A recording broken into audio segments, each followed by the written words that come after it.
Bonsoir, bienvenue à la BPI pour ce nouveau cycle sur la sociologie du handicap en partenariat avec le programme Handicap et Société de l'École des hautes études en sciences sociales. Je suis très heureuse d'initier ce cycle avec à mes côtés Isabelle Ville, qui a été la conseillère scientifique de ce cycle et qui nous a accompagnés tout au long des 3 séances qui vont constituer ce cycle. Avant de laisser la parole à Isabelle, je voulais vous raconter un petit peu la naissance de ce cycle, comment nous est venue l'idée de construire ce cycle autour de la sociologie du handicap. Il est parti de la bibliothèque et des bibliothécaires qui ont décidé de rassembler un fonds de livres qui étaient tous consacrés au handicap, soit d'un point de vue historique, anthropologique, philosophique et sociologique. Donc aujourd'hui, vous avez dans la bibliothèque un petit fonds, pas encore très important, mais suffisamment pour donner davantage de visibilité à la question du handicap dans notre société aujourd'hui. Je vais laisser la parole à Isabelle qui va vous présenter l'ensemble du cycle avant de revenir ensuite plus précisément sur nos invités et l'objet de cette première séance. Merci Geneviève. Et d'abord, je tiens à remercier la Bibliothèque publique d'information d'avoir permis effectivement la réalisation de ce cycle donc dédié aux sciences humaines et sociales du handicap. C'est-à-dire que la sociologie sera effectivement bien représentée, mais également d'autres disciplines comme l'histoire, l'anthropologie, la philosophie également. Alors la recherche en sciences sociales sur le handicap s'est considérablement développée au cours des 10 à 15 dernières années en France. Et évidemment, nous ne prétendons pas en faire le tour en 3 séances, mais plutôt éveiller, à partir des thèmes que nous avons choisi d'aborder, un questionnement autour de situations et d'expériences qui, d'une certaine manière, nous concernent toutes et tous à des degrés divers et que nous avons souvent tendance à considérer comme allant de soi. Alors, le fil, enfin l'angle pour cette première rencontre est résolument historique. Il nous a semblé intéressant, en effet, d'interroger nos conceptions actuelles du handicap à la lumière de contextes plus anciens. Et on le fera donc à partir de traces, de représentations, notamment artistiques, de personnes différentes. Et nous observerons comment ces traces nous parlent et ce qu'elles nous disent du mode d'existence de ces personnes et de leur statut. Certaines de ces différences, ce sont parce qu'elles entravent en fait la possibilité de subvenir à ses besoins en travaillant, se sont finalement constituées comme un vrai problème public auquel des réponses ont été apportées, réponses charitables dans un premier temps, puis légales, assorties de droits, et réponses aussi auxquelles les personnes handicapées elles-mêmes ont contribué par leur mobilisation. Alors, excusez-moi, mais la deuxième séance sera plus spécifiquement dédiée à l'expérience du handicap, expérience dans un environnement trop souvent invalidant, on pourrait dire incapacitant, alors qu'il s'agisse d'obstacles à l'accessibilité, notamment des transports, qu'il ne faut pas d'ailleurs réduire aux aspects strictement matériels, puisqu'il s'agit de choix de société, de choix politiques et économiques, mais qu'il s'agisse aussi, plus insidieusement, des significations, des normes que certains qualifieraient de validistes et d'attentes sociales qui, finalement, encadrent toute notre vie quotidienne et qui infusent dans nos relations des plus sociales aux plus intimes. Enfin, la troisième séance mettra l'art à l'honneur, et l'art sourd précisément, en tant que levier politique et aussi source d'émancipation. Donc nous voyagerons à travers des œuvres qui sont donc des modes d'expression singulières, mais qui récusent en fait le stigmate d'une déficience qu'il faudrait corriger, réparer, notamment à l'aide d'un implant cochléaire, donc qui récuse et qui renverse donc ce stigmate en mettant en partage la richesse créative d'une communauté qui a longtemps été mise au banc de la société. Voilà donc très brièvement la présentation de ce cycle. J'espère qu'il vous intéressera et en tout cas, il vous permettra d'échanger avec nos invités que je laisse maintenant Geneviève vous présenter. Très bonne soirée. Merci Isabelle. Alors je ne vais pas vous présenter directement les invités, c'est Laetitia Delon qui va animer cette rencontre, qui le fera beaucoup mieux que moi et plus précisément. Je voulais simplement introduire cette séance de discussion et de partage autour de la question. Aujourd'hui, on va parler de l'histoire, de la socio-histoire des institutions avec sous le prisme de l'art, des représentations avec Henri-Jacques Sticker, sous le prisme des mobilisations avec Gilda Bréguin et sous le prisme des lois avec Pierre-Yves Baudot. Et donc, je vais laisser Laetitia Delon qui va prendre en charge cette discussion et vous aurez la parole à l'issue de la discussion, bien sûr. Je vous souhaite une très bonne soirée.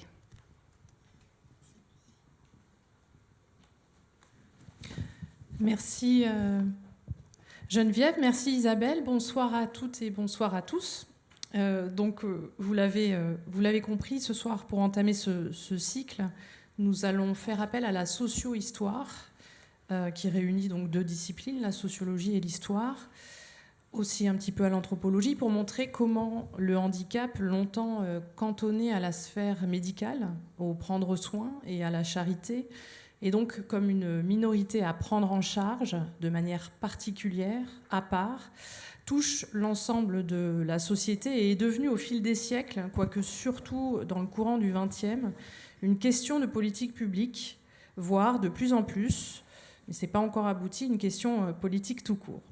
À mes côtés, 3 hommes blancs de plus de... Bon, je ne vais pas dire votre âge, mais je tiens à vous rassurer, les conceptrices de ce cycle ont veillé à ce que la parité et la représentativité des personnes en situation de handicap, notamment, soient assurées.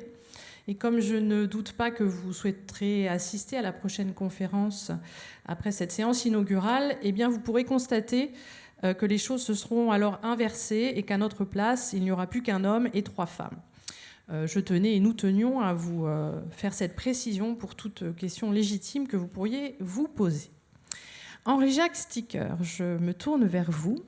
Vous êtes anthropologue, spécialiste de l'histoire de l'infirmité, habilité à diriger des recherches à Paris Diderot. Et vous êtes aussi cofondateur de l'association Alter de recherche européenne sur le handicap et de la revue du même nom. C'est important parce que c'est une référence. Et je peux dire que vous êtes quand même une référence pour tous les chercheurs français qui s'intéressent au handicap et ce que m'ont confirmé les messieurs qui sont à côté de moi. Alors, nous allons nous intéresser à l'art et au handicap, mais plus précisément, parce que l'art c'est vaste, à la peinture. Comment le regard des peintres sur le handicap a-t-il évolué avec le temps ? Nous verrons dans la discussion avec vous, la salle, ce qu'il en est des arts en général, de l'évolution du regard des artistes sur ce que l'on nomme aujourd'hui le handicap. Mais comme le temps est quand même limité, je me restreindrai à la question de la peinture. Je rappellerai pour débuter que dans la haute antiquité, c'est en Égypte qu'on trouve une certaine abondance des représentations d'infirmes, puisque les dieux de l'Égypte sont eux-mêmes parfois infirmes. Par contre, la période grecque et romaine n'en contiennent pas beaucoup, parce que de toute façon, l'esthétique se portait vers un certain idéal du corps humain. Le Moyen-Âge chrétien est assez prolixe, mais je dirais, pour aller vite, que la sémiologie dont il est question est une sémiologie surnaturelle, parce que toute infirmité, même les plus graves, se rapporte soit à ce que Dieu nous demande de faire, soit à ce qu'il manifeste lui à travers l'infirmité. Et donc, il s'agit toujours d'un rapport à la transcendance. Et vous avez un exemple emblématique de tout cela dans la fameuse crucifixion de Grunewald, dans son fameux triptyque, qui résume, à mon sens, à lui seul, la vision médiévale des infirmes. Je crois que le Jardin des délices de Jérôme Bosch achève le Moyen-Âge, parce que là, il n'y a plus de signification transcendante, il n'y a plus que des significations qui se renvoient continuellement les unes aux autres. Donc, à mes yeux, Bosch achève le Moyen-Âge. Par contre, avec Bruegel, l'Ancien, nous entrons dans notre modernité ou dans notre pré-modernité. Et je vous mets là, pour l'instant, un tableau de Bruegel l'Ancien, qui se trouve d'ailleurs au Louvre, ici, pas loin de nous, que vous pourrez toujours aller voir. Et je n'ai pas le temps, évidemment, de faire une analyse très, très fouillée, comme je l'ai fait dans un ouvrage. Disons, en étant bref, que Bruegel inaugure une longue tradition qui montrera à travers les infirmes l'infirmité du monde humain, miroir de tous les maux de notre humanité. Mal de la pauvreté qui est ici représentée, mais qui est une sorte de dérision de tous les corps sociaux constitués, ces infirmes qui sont rejetés, qui sont comme soufflés vers la droite et la sortie, mais ils emportent tous les signes de la société, leurs chapeaux, leurs grimaces, etc. Après ça, il faudrait parler assez longuement des misères de la guerre. Chez Jacques Callot, par exemple, chez Goya ensuite, et j'y viendrai tout à l'heure, chez un quasi-moderne, enfin, un pas contemporain tout à fait, puisqu'il est mort au milieu du siècle dernier, qui s'appelle Otto Dix. C'est encore chez Velázquez le retournement de l'infirmité pour montrer la décomposition plus ou moins invisible du pouvoir. Bref, il y a comme un premier schème là, que j'ai appelé d'ailleurs le retournement, même si la dérision bouffonnante de Bruegel n'est pas évidemment la même que celle de Velázquez ou la stigmatisation des rôles sociaux chez Callot. Je vais là, il faut que j'aille vite, donc avec Bruegel, il y a un premier courant, si vous voulez, qui est très important, mais qui est encore une fois essentiellement centré sur l'infirme représentant tous les maux qui nous habitent, notamment les maux sociaux. Je mets un deuxième là, je saute évidemment les...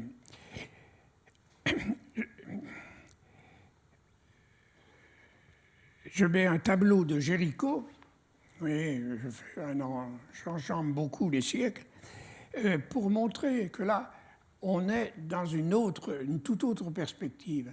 Parce que Géricault peint les malades mentaux, ceux qu'on trouvera dans les hôpitaux généraux que Michel Foucault désignera comme des enfermés, le grand enfermement de Foucault.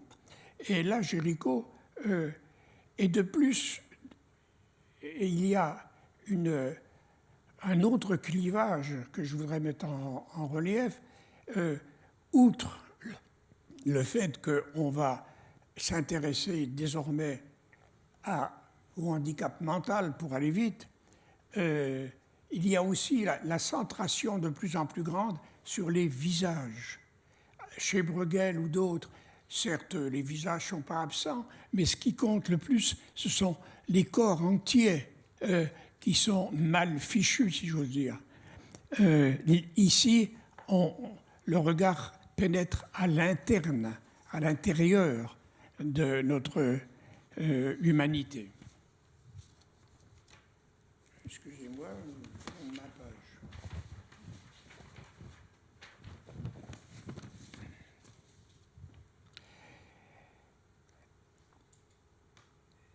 Et nous allons retrouver cette importance du visage abîmé, torturé, chez Otto Dix. Alors, je vous ai mis un premier tableau d'Otto Dix, qui est un tableau qui a été détruit par les nazis, et on peut comprendre pourquoi, puisque c'est non seulement la dérision, hein, mais c'est la révolte, parce que tous ces infirmes qui n'ont plus de pieds, qui n'ont plus de mains, et il y a l'indication au-dessus du cordonnier Schumacher. Donc, c'est vraiment une dérision, mais c'est vraiment une... On entre dans l'absurde absolu avec Otto Dix. Et je pense qu'Otto Dix, notamment, nous fait entrer dans notre modernité, et d'autant que le deuxième... je vous parlais des visages, etc. Là, vous avez des infirmes... ils n'ont plus, non seulement ils n'ont plus de corps, ils n'ont plus que des visages, ce sont des cerveaux qui sont complètement dégradés, parce que dans ce tableau, il faudrait évidemment entrer dans les détails, tout est faux, tout est faux. Le jeu n'en est pas un, ils trichent, ils ont que des fantasmes qu'on voit sur leur crâne, etc. Et donc là, on est passé au-delà même de la dérision et de la révolte pour entrer dans l'absurde.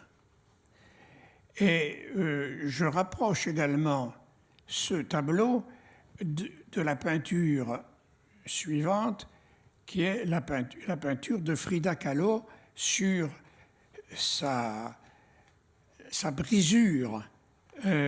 Alors vous allez me dire, pourquoi vous rapprochez ces deux choses-là? Parce que je pense que Frida Kahlo, comme Otto Dix,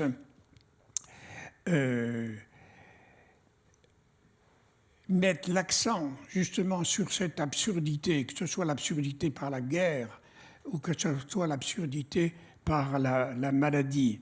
Parce que cette femme, certes, a un certain caractère érotique, mais elle est avant tout brisée. Elle n'a plus de colonne. La colonne est devenue de la pierre.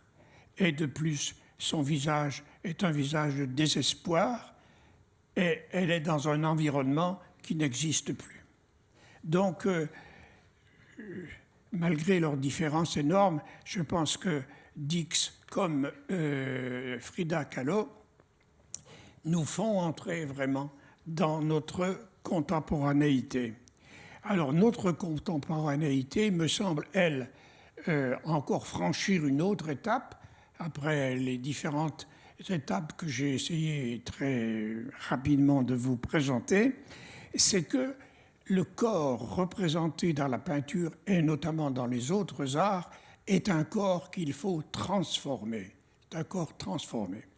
Et je vous cite là une phrase de Simone Korsch-Sauce dans un article qu'elle avait écrit dans la revue Alter. Ce dont témoignent les démarches artistiques modernes, enfin contemporaines, c'est qu'il ne s'agit plus seulement de représenter le corps, mais de le transformer.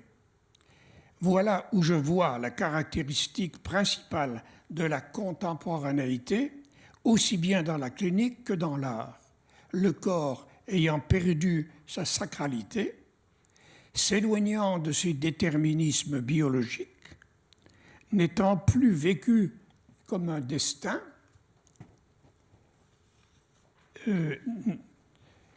qu'il faut accepter, consiste maintenant à un objet qu'il faut transformer.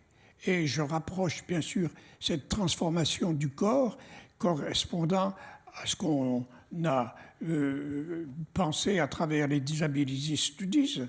Ce qui est sûr, c'est qu'on se détache d'une problématique centrée sur la déficience pour s'attacher à tout ce qu'il convient de transformer dans la société pour les personnes, quelles qu'elles soient, pour qu'elles y vivent et s'y développent. Et il est logique que le corps handicapé lui-même entre dans ce mouvement.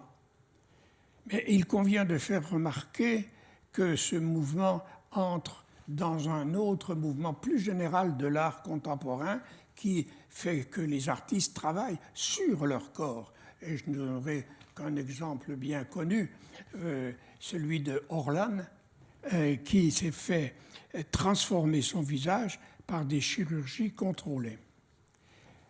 Et je vous mets pour finir une représentation qui a été exposée à Trafalgar Square pendant pas mal de temps, dans l'été 2005. C'est une œuvre d'un sculpteur qui s'appelle Mark Quinn, qui pratique le body art. Et donc c'est Alison Lapère, enceinte. Alison Lapère était par ailleurs une personne existante, mais cette sculpture, évidemment, est loin, heureusement pour elle, de sa réalité. Et je l'ai montré aussi parce qu'en même temps qu'on veut transformer le corps et l'environnement, on veut aussi l'exposer, parce qu'il y a une nouvelle beauté du corps, et on pourrait parler d'une disability pride. Donc, on entre là dans une nouvelle perspective.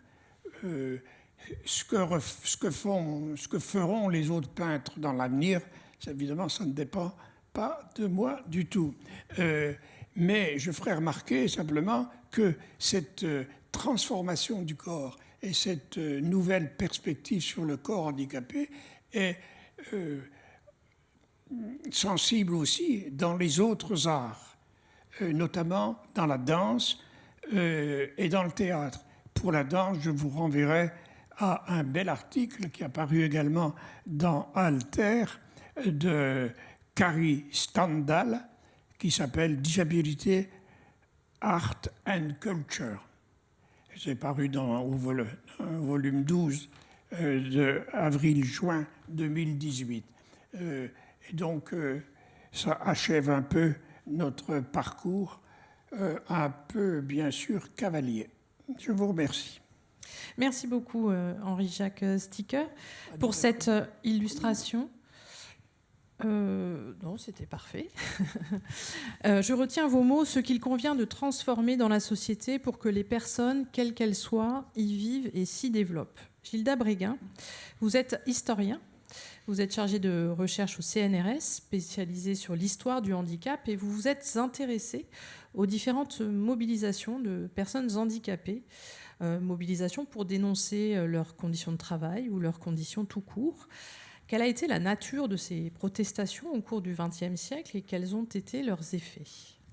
Alors, merci beaucoup. Alors, je vais vous présenter aujourd'hui une sélection de quelques actions protestataires que les personnes infirmes, handicapées ou sourdes ont menées au cours du XXe siècle. Alors, je ne peux pas vous les présenter toutes dans leur diversité. Voilà.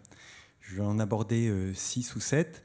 Alors, de manière très schématique, pour vous donner un peu le contexte, on pourrait considérer qu'il y a plusieurs vagues de radicalisation de l'action associative au cours du XXe siècle.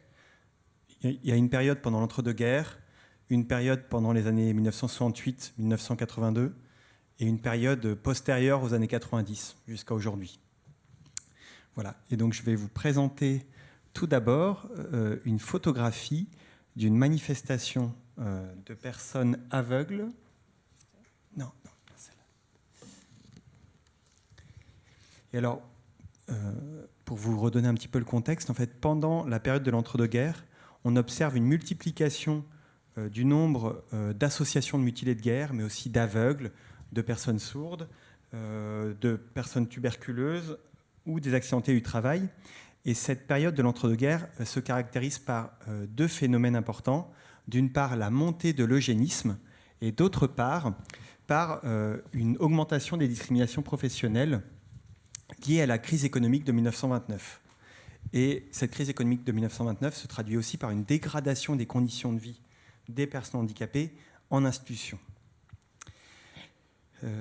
Et voilà. Alors, les principales luttes de cette époque concernent l'emploi et les pensions. Et là, je vous présente une manifestation de 4 jeunes étudiants aveugles qui se déroule le 4 mai 1939 devant l'Institut national des jeunes aveugles. Et ces 4 jeunes étudiants, en fait, contestent un décret qui a été publié quelques semaines auparavant et qui les empêche d'accéder au poste de chef et de sous-chef d'atelier au sein de l'Institut national des jeunes aveugles. Parce que le décret précise que ceux qui ont moins de 5/10 de vision ne peuvent pas concourir à ces postes-là. Et donc, c'est très intéressant de mon point de vue parce qu'en fait, les personnes aveugles, tout comme les personnes sourdes, sont victimes de discrimination professionnelle à l'embauche pour un certain nombre de postes dans l'administration et dans l'enseignement notamment, depuis les premières décennies du XXe siècle. Et en fait, ça s'accroît pendant les années 30. Et là, on les empêche concrètement d'accéder à des postes qui leur étaient plus ou moins réservés jusqu'à présent. Mais dès les années 1900-1910, en fait, on dévalorise progressivement les capacités. On dit que les aveugles ne sont pas capables de bien enseigner aux jeunes aveugles parce qu'ils ne sont pas capables de les surveiller. Et donc, on dévalorise leurs capacités professorales et voilà, on les exclut de l'enseignement spécialisé, puis de l'accès au poste d'enseignant du secondaire et là, au poste de direction en fait, des ateliers de travail. Voilà, et donc cette manifestation ne va pas aboutir à un succès. Voilà, ils ne vont pas réussir à faire casser le décret, mais en fait, c'est un recours en justice qui va faire tomber le décret quelques années plus tard. Voilà, je voudrais aussi vous présenter par la suite une autre mobilisation. Ce sont les mobilisations des travailleurs aveugles et notamment des ouvriers et des ouvrières aveugles de l'Institut du Val-Mandé. En fait, à cette époque-là, tous les ouvriers et les ouvrières aveugles étaient payés à façon. Ils étaient payés à la pièce et on les payait moins cher que les barèmes syndicaux parce qu'on considérait qu'ils étaient des assistés par le travail et non des travailleurs ordinaires. Et donc, mais à l'époque, ils étaient aussi logés, nourris et blanchis par les associations qui les employaient. Mais les travailleurs aveugles ont fait de nombreuses pétitions à cette époque pour revendiquer le statut de travailleur ordinaire et ils demandaient à être payés selon les barèmes syndicaux. Et ils ont obtenu le soutien de certains syndicats, notamment le syndicat de la tabletterie, mais ils n'ont pas obtenu pour autant la reconnaissance de travailleurs ordinaires parce que la direction de l'institution a réaffirmé le fait qu'ils étaient des assistés par le travail et non des travailleurs ordinaires. Voilà. Alors maintenant, on va passer assez rapidement aux années 50 et 60. Et alors, après la Seconde Guerre mondiale, en fait, ce qui caractérise le plus les mobilisations des personnes infirmes, aveugles de cette époque, c'est la dégradation des conditions de vie et notamment le fait que les allocations qui leur sont distribuées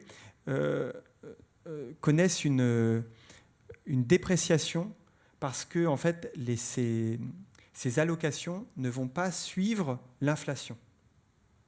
Elles ne sont pas corrélées à l'inflation et donc chaque année, ils perdent en conditions de vie.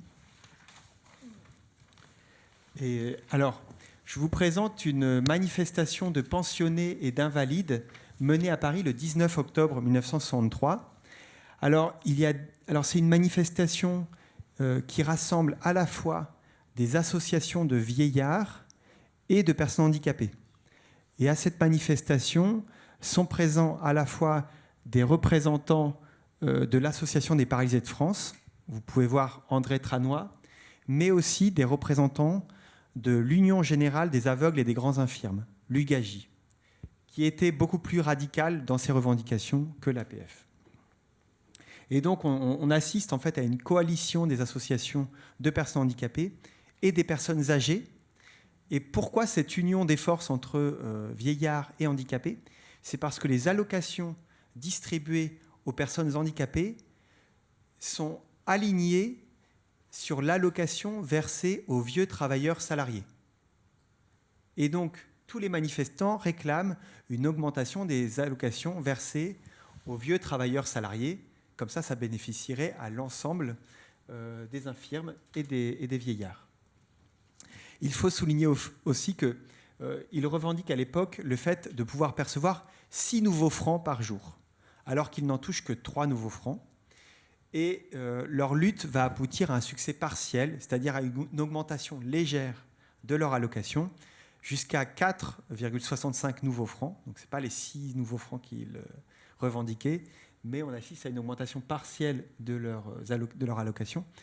Et il faut souligner aussi le fait qu'ils se mobilisent aussi parce qu'ils ont un sentiment d'injustice, parce que les mutilés de guerre, eux aussi, réclamaient une augmentation de pension et l'ont perçue. Leur pension a été alignée sur l'inflation, alors que les infirmes civiles, eux, n'ont pas connu cette chance-là. Voilà, alors on va passer à la prochaine photographie. Alors, pour vous remettre un peu dans le contexte des années 70, on assiste à une radicalisation des actions associatives et à une multiplication considérable du nombre d'actions protestataires, à la fois des manifestations de rue, mais aussi des occupations d'institutions, des occupations de sièges associatifs, des interventions dans les cinémas, dans multiples spectacles. Et on assiste aussi à l'émergence de nouvelles revendications, comme celle de l'accessibilité, qui était quasi inexistante avant les années 60. Et donc je vous présente ici une photographie donc à votre droite du comité de lutte des handicapés. Donc je m'excuse pour la qualité de la photographie, mais elle est tirée de la presse. Et voilà, la qualité n'était pas très bonne. Et donc on voit plusieurs personnes handicapées tenir une banderole où c'est écrit « Ségrégation, surexploitation, c'est la loi du profit qui nous handicape ». Et donc c'est une manifestation réalisée par une trentaine de personnes handicapées à Rennes, le 9 mars 1974. Et ces manifestants dénoncent la pratique de la quête à l'occasion de la Journée nationale des infirmes et des paralysés. Et donc, en fait, il faut savoir que la dénonciation de la quête n'est pas récente. En fait, ça fait plus d'une quinzaine d'années que certaines associations dénoncent la pratique de la quête comme moyen de collecte de fonds. Parce que dès la fin des années 50, certains s'élèvent contre le fait que cette quête assimile les personnes handicapées à des mendiants et joue le jeu de l'État, en fait, qui en fait, y trouve une bonne excuse pour ne pas investir financièrement ces actions-là. Et donc, ces militants du comité de lutte des handicapés, qui est un comité qui s'est constitué très récemment, l'année précédente, se mobilisent pour dénoncer cette quête qui permet au gouvernement de s'exonérer de ses responsabilités et qui maintient, selon eux, les handicapés dans un statut d'assistés. Ils refusent d'être considérés comme des mendiants et considèrent qu'ils sont surexploités et ségrégés. Et comme le dit leur slogan, c'est la loi du profit qui nous handicape. Et ce même collectif de lutte des handicapés va aussi lutter en faveur de l'accessibilité. Et donc je vous présente ici une photographie d'une manifestation menée par un autre comité, le comité lillois, en faveur de l'accessibilité. Et alors cette manifestation est organisée par le comité de lutte des handicapés, l'association lilloise pour l'écologie et l'autogestion et d'autres associations. Alors on voit plusieurs personnes handicapées en fauteuil roulant qui tiennent des banderoles intitulées « Bus, métro, train aménagé, transport public accessible aux handicapés ». Et en fait, ces militants refusent l'idée d'un réseau de transport spécifique qui ne ferait, selon eux, qu'accentuer la discrimination et nécessiterait un investissement très élevé. Et ils demandent en fait qu'on rende accessible le réseau de transport public existant. Et voilà, et donc ils demandent l'aménagement du métro, du bus, du tramway et du train. Et ils demandent que les transports publics soient réellement publics. Voilà, on va passer à la suivante. Alors, je voulais vous parler aussi d'une autre mobilisation de la fin des années 70 qui me paraît intéressante. C'est la mobilisation des travailleurs handicapés de l'atelier protégé de Berck. Alors, enfin voilà, de l'usine de Berck, en fait, on devrait dire de l'usine de Berck. Alors, une usine s'est constituée à la fin des années 50 à Berck. C'est une usine qui était constituée d'une 50aine de travailleurs handicapés et d'une 15aine de travailleurs valides. Et tous ces travailleurs-là avaient le même statut, le statut de travailleurs ordinaires, et ils fabriquaient tous des bijoux. Cette usine va connaître des difficultés financières au cours des années 70, et cette usine va fermer en 1977, mais les travailleurs vont, avec l'argent de leur licenciement, réinvestir dans l'entreprise et la récupérer et la transformer en coopérative. Donc ils vont créer cette coopérative de travailleurs, associant travailleurs handicapés et valides. Mais cette coopérative va manquer de liquidité pour fonctionner, c'est-à-dire qu'elle arrive à tourner, mais il n'arrive pas à investir suffisamment pour payer les salaires pour attendre la fin de l'année et la période de Noël où se produit la majorité des ventes. Et donc ils connaissent des difficultés financières et ils sont sur le point de fermer. Ils font appel à l'aide du département, de l'État, et donc ils font pour cela de nombreuses manifestations. Et toutes les autorités leur disent « Écoutez, en l'état actuel des choses, avec votre statut de coopérative, on ne va pas vous aider. Mais si vous vous transformez en atelier protégé et que vous excluez tous les travailleurs valides et vous acceptez le statut de travailleur handicapé en atelier protégé, on vous subventionne. » Mais les travailleurs handicapés et les travailleurs valides de la coopérative refusent catégoriquement ce statut-là. Et donc je vous donne une citation de Monique Lièvre, une des militantes handicapées de l'usine coopérative, qui va parfaitement témoigner auprès du journaliste qui l'interviewe de leur motivation et de leur indignation face à la proposition de l'État. Et donc Monique Lièvre déclare « L'atelier protégé, on le refuse. L'atelier protégé, c'est fait pour réinsérer les handicapés dans une vie normale. Or, nous, ça fait 20 ans que nous menons une vie normale. D'ailleurs, nous ne savions pas que nous étions des handicapés. Il n'y a que depuis 2 ans qu'on entend parler qu'il y a des différences. Sinon, dans notre entreprise, il n'y a pas de différence. Nous travaillons à des salaires normaux et nous avons les mêmes postes de travail que nos camarades valides et nous assumons notre travail avec autant d'efficacité. Alors, je ne vois pas pourquoi, aujourd'hui, on veut nous remettre dans un ghetto. Ou alors, tout ce qu'on dit, c'est du blablabla et c'est tout. Parce que quelques années plus tôt, il y a eu la loi d'intégration des personnes handicapées qui a été adoptée en 1975. Mais cette loi d'intégration, elle légitime les ateliers protégés. Et elle légitime aussi l'idée d'insertion individuelle dans l'emploi ordinaire. Mais à l'instar de beaucoup d'autres pays occidentaux, l'État français va refuser de soutenir l'idée d'une intégration collective dans le milieu du travail ordinaire. Voilà. Donc on va passer à la suivante. Et donc maintenant, on passe aux années post-90. Et de mon point de vue, toutes les mobilisations postérieures aux années 90 en fait, sont marquées par une plus grande visibilité des corps, un plus grand jeu de couleurs aussi. dans les années 2000-2010, on voit que la plupart des manifestations de personnes handicapées recourent à des jeux de couleurs, recourent à beaucoup plus de symbolisme, à beaucoup plus de théâtralisation, parce qu'en fait, le fait que les médias soient présents joue beaucoup en fait dans cette spectacularisation de la lutte. Je vous présente ici une manifestation des sourds en colère, le 20 novembre 1993 à Paris. Alors, les sourds en colère, c'est une association qui a été créée récemment, 1 mois auparavant, et qui rassemble des sourds qui souhaitent lutter pour obtenir l'arrêt des implantations cochléaires sur les enfants.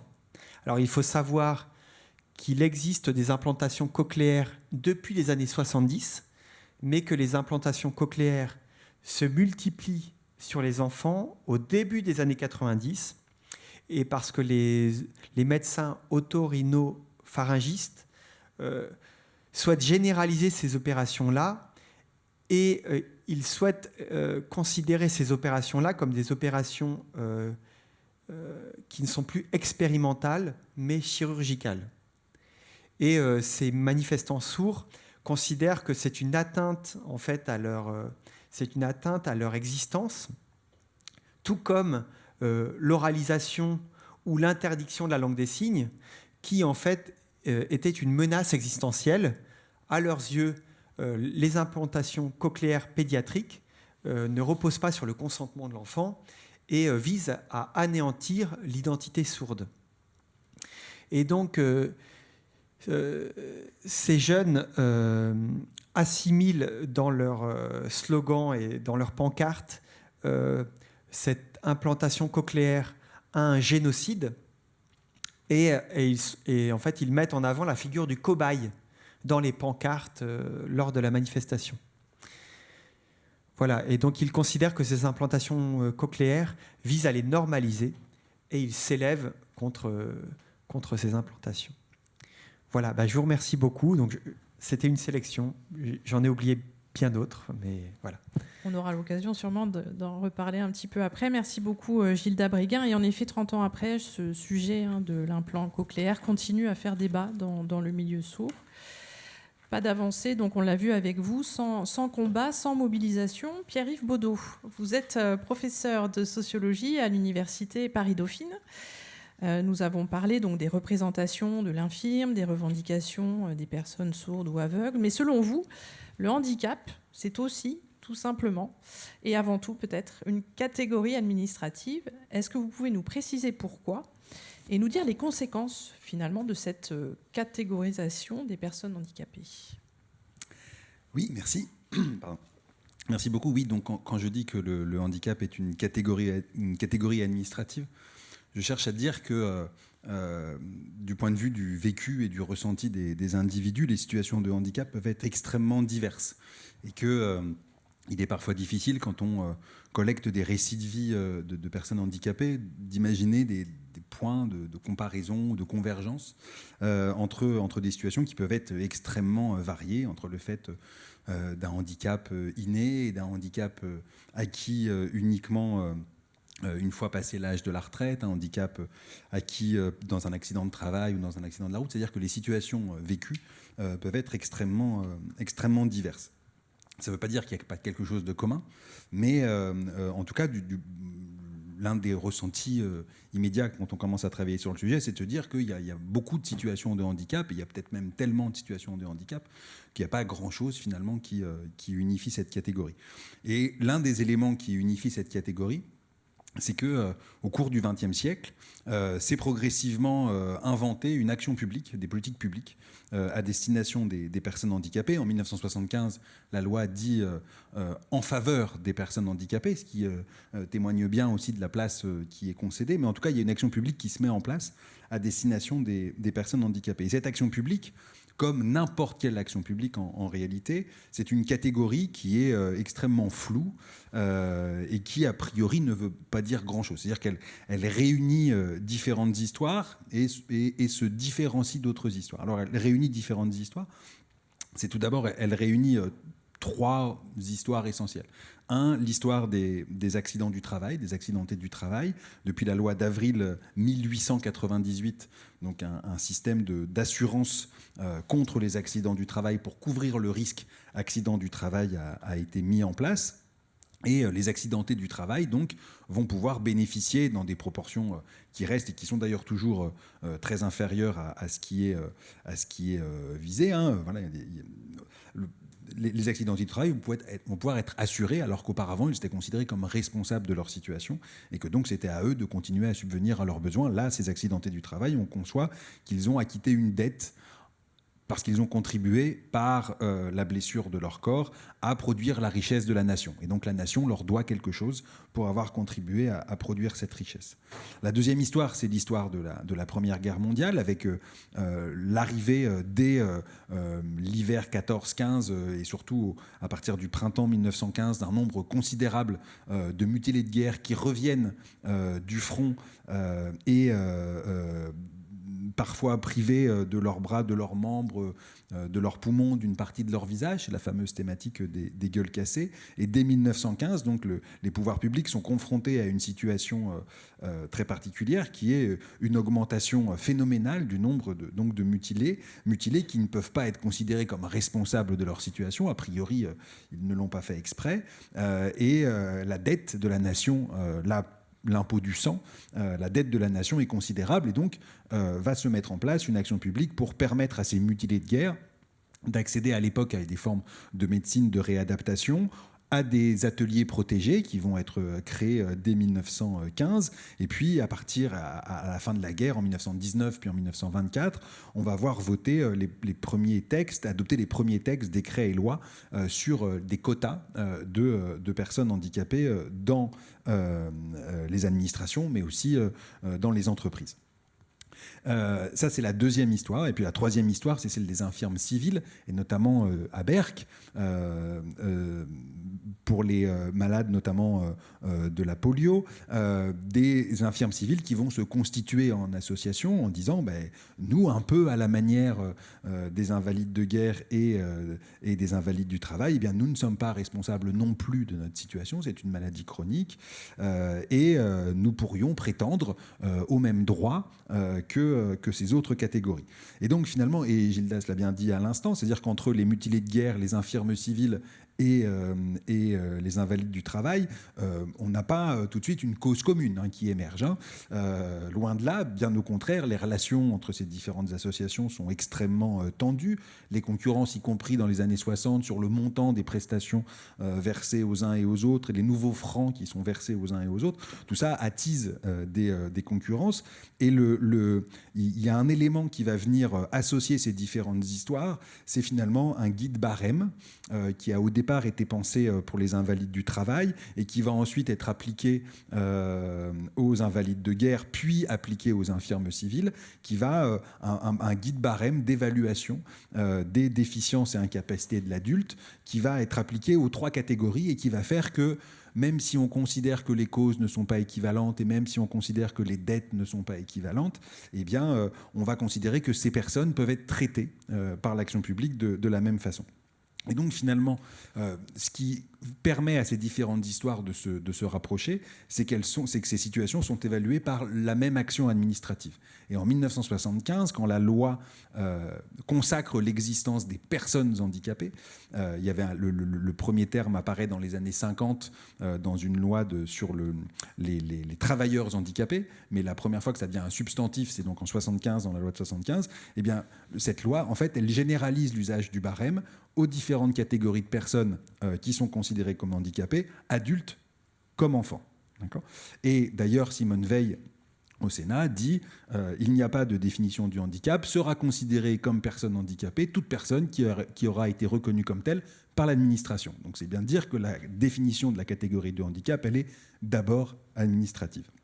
Alors cette catégorie-là, elle va progressivement se solidifier, mais elle sert aussi à se différencier d'autres catégories, et notamment dans le champ de l'enfance. Dans les années 40, c'est ce que raconte Michel Chauvière dans un livre qui est très très important dans la compréhension française de ce qu'est le handicap, qui s'appelle L'héritage de Vichy, l'enfance inadaptée, donc qui montre comment les politiques du handicap sont nées pendant Vichy, ce qui n'est pas forcément une origine dont on a envie de se targuer, mais en tout cas Vichy a posé un certain nombre de bases, et il raconte comment en fait existe un champ, l'enfance inadaptée, dans lequel on va trouver l'enfance en danger, donc celle qui est menacée par ses parents, l'enfance délinquante, et puis une autre catégorie qu'on ne sait pas encore très bien nommer, qui va progressivement prendre le nom de handicap mental ou de déficience intellectuelle. Dite inadaptée. Ce sont les catégories de l'époque. Et les associations de parents de ces enfants-là se disent que leurs enfants ne sont pas complètement comparables avec les enfants délinquants et avec l'enfance maltraitée. Et donc ils se battent pour créer des structures, des associations. Donc c'est les premières associations qui s'appellent les Papillons Blancs qui ont ensuite donné naissance à l'UNAPI, l'Union nationale des associations de parents d'enfants inadaptés, même si l'UNAPI ne veut plus aujourd'hui que le sigle soit décliné, et on comprend pourquoi, mais l'origine c'est ça. Et donc ils vont créer une catégorie à part qui permet de différencier leurs enfants des autres enfants dont les troubles sont jugés différents.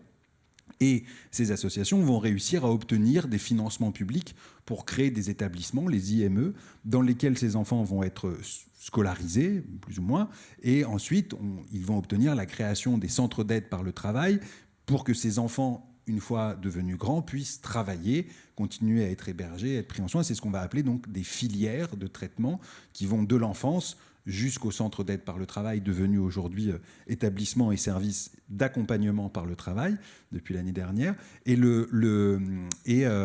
qui sont aujourd'hui l'un des éléments clés dans la politique dans les politiques publiques à destination du handicap. Donc on voit, c'est une catégorie qui sert à unifier des histoires très différentes, mais qui sert aussi à se différencier de choses très différentes. Alors, c'est une histoire qui laisse des traces.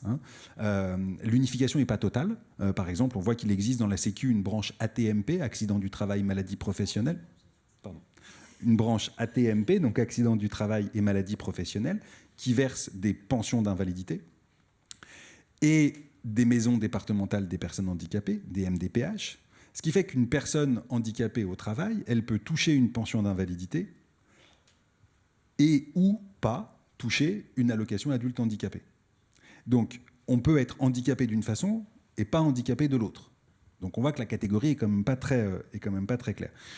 La distinction sur les secteurs de l'enfance, on voit qu'on a une école inclusive, des allocations d'éducation de l'enfant handicapé. Mais on a à côté un secrétariat d'État à l'enfance qui s'occupe de l'enfance en danger. Et donc on voit que cette histoire-là, elle laisse des traces dans la façon dont la problématique est traitée. Ça laisse des traces aussi parce qu'on a l'impression que cette diversité de situations, c'est un argument pour ne pas engager d'action publique. On va en reparler un petit peu tout à l'heure, mais en 2018 a été adoptée une loi qui est, à mon avis, une loi charnière dans l'histoire des échecs d'action publique en matière de handicap, qui est la loi Élan. La loi sur l'adaptation donc, du logement, qui est une loi qui contient beaucoup d'éléments, mais notamment l'un des éléments majeurs pour moi, c'est l'article 18 qui revient sur l'obligation d'accessibilité du bâti neuf, c'est-à-dire le fait que tous les logements neufs qui sont construits doivent répondre à des normes d'accessibilité. La loi disait 100% de logements bâtis neufs doivent être accessibles. La loi de 2018 dit 20% accessible et le reste sera évolutif. C'est-à-dire pas adapté, quoi. Ou adapté sous réserve de travaux mineurs. Mais par exemple, l'installation d'un ascenseur est considérée comme un travaux mineur. Donc voilà, c'est pas une tâche mineure que d'installer un ascenseur chez soi. Mais bon. Et l'un des arguments qui est mobilisé dans les débats parlementaires, c'est de dire, de toute façon, aucun logement ne peut être complètement accessible, puisque les situations de handicap sont tellement diverses, on ferait mieux de dire adaptation et visitabilité, parce que ça permet de s'adapter à toutes les situations possibles. Et donc finalement, la diversité de la catégorie est un argument qui se retourne contre la catégorie elle-même, pour dire finalement on ne peut rien faire parce que nos publics, nos cibles sont trop variées. Donc on voit que cette diversité, il faut la prendre en considération. Après ça, ce qu'on peut dire ensuite, c'est que même si cette catégorie est très diverse, elle fait l'objet d'un travail d'homogénéisation. Ça veut dire qu'on a une catégorie qui regroupe des acteurs aux intérêts extrêmement variés, des acteurs syndicaux, des associations gestionnaires, des mobilisations de personnes directement concernées, des enseignants. Enfin voilà, on a une profusion d'acteurs qui ont tous des intérêts un peu bizarres, et le flou de la catégorie va permettre de tenir cette catégorie. Mais ça n'empêche pas ces différents acteurs d'avoir la volonté d'orienter le sens de la catégorie. Et donc on voit par exemple que dans la discussion sur la loi du 11 février 2005, donc qui est la dernière grande loi sur le handicap, qui a été présentée comme un élément crucial de transformation, la France change, etc. Même si beaucoup de promesses n'ont pas été tenues et si beaucoup de batailles sont désormais perdues, mais dans cette discussion sur les articles de la loi, il y a un parlementaire qui va proposer un amendement demandant à ce qu'il n'y ait qu'une seule association représentative de personnes handicapées. En disant, voilà, il faut que les personnes handicapées ont qu'à élire entre elles une association, et puis cette association, ce sera l'intermédiaire pour les pouvoirs publics. Comme ça, au lieu d'en avoir plus d'une centaine, au moins, eh bien, on n'en aura qu'une, et ce sera quand même plus facile pour nous. Donc, on a une volonté, voilà. Alors évidemment, ça posait tout un tas de problèmes, parce qu'il fallait faire élire ces représentants par des personnes handicapées. Or, les seules personnes élues et représentantes de la nation, ce sont les parlementaires, et donc les parlementaires ont dit, on ne peut pas faire émerger d'autres personnes qui pourraient se targuer d'être des représentants d'une partie de la souveraineté nationale. Bon, et donc l'amendement a été assez vite retiré, évidemment. On a aussi du côté associatif une volonté d'homogénéisation. Par exemple, l'une des principales associations de personnes handicapées, l'APF, l'Association des paralysés de France, a récemment adjoint à son titre, à son logo, adjoint le slogan « France Handicap », avec peut-être la volonté de ne s'appeler plus désormais que France Handicap. Ce qui est là aussi une volonté de dire c'est moi qui représente les personnes handicapées, ce qui, je vous laisse deviner, est assez mal forcément perçu par les autres associations du champ. On a un travail d'homogénéisation aussi. Du côté des associations militantes qu'on appelle et qui s'appellent aujourd'hui des associations antivalidistes et qui utilisent la notion qui font référence et qui mobilisent cette notion de validisme pour dire qu'en dépit de l'énorme diversité des situations vécues, et là je fais référence à ce que je vous disais tout à l'heure au tout début en disant il y a beaucoup de différences, mais il y a peut-être quelque chose qui serait un point commun. Et ce point commun, ce serait que les personnes handicapées, eh bien, finalement, elles sont toutes sujettes d'une même oppression. Oppression qui s'appellerait validiste, de la même façon qu'il existerait pour les personnes racisées une oppression raciste ou pour les femmes une oppression sexiste. Bon. Et d'ailleurs, c'est pas du tout un hasard parce que cette notion de validisme, elle a été forgée aux États-Unis dans les années 70, à un moment où les différents mouvements pour les droits civiques, donc mouvement des femmes, mouvement des gays et lesbiens, mouvement des personnes handicapées, etc. Ces différents mouvements pour la paix, ces différents mouvements pour les droits étaient en très forte relation, notamment... On va justement parler après pour faire un peu d'histoire transnationale. Mais c'est l'occasion. Oui, il y a un très bon documentaire qui s'appelle Crip Camp, qui est diffusé sur une chaîne, sur un provider, une plateforme, dans lequel on voit la figure de Judith Heumann, qui est décédée jeudi et qui a eu un rôle déterminant dans l'émergence de cette relation. Et ça se débouche sur l'occupation d'un bâtiment fédéral à San Francisco en 1974. Et on voit le rôle des Black Panthers, par exemple, dans le soutien logistique à cette mobilisation-là. Donc c'est pas du tout un hasard que ces notions circulent. Et cette notion de validisme, elle permet de dire, en dépit de la diversité des situations vécues, quel que soit en réalité son niveau de patrimoine, de revenus, son genre, sa race, etc., une personne handicapée, à partir du moment où elle est handicapée, va être l'objet de cette même oppression. Alors évidemment, entre l'intention gouvernementale d'unification associative, l'intention associative de monopolisation de la parole et la perspective en termes de validisme, on s'aperçoit que la catégorie du handicap ne veut pas dire exactement la même chose. Mais on a bien des tentatives pour dire derrière la catégorie, il y a bien quelque chose qui pourrait être commun, même si ce commun, à chaque fois, on le voit, est l'objet de vives controverses et que sur ce point-là, il n'y a pas grand monde qui est d'accord. Puis dernier point, rapidement, cette catégorie du handicap qui est très diverse et qui fait l'objet d'une homogénéisation très inaboutie, elle est elle-même remise en cause actuellement. Elle n'a jamais vraiment réussi complètement à unifier l'expérience vécue, je l'ai déjà dit, mais elle est vraiment là réellement remise en cause. Elle est remise en cause de plusieurs façons. On a quelques indices de cette remise en cause. Elle est remise en cause.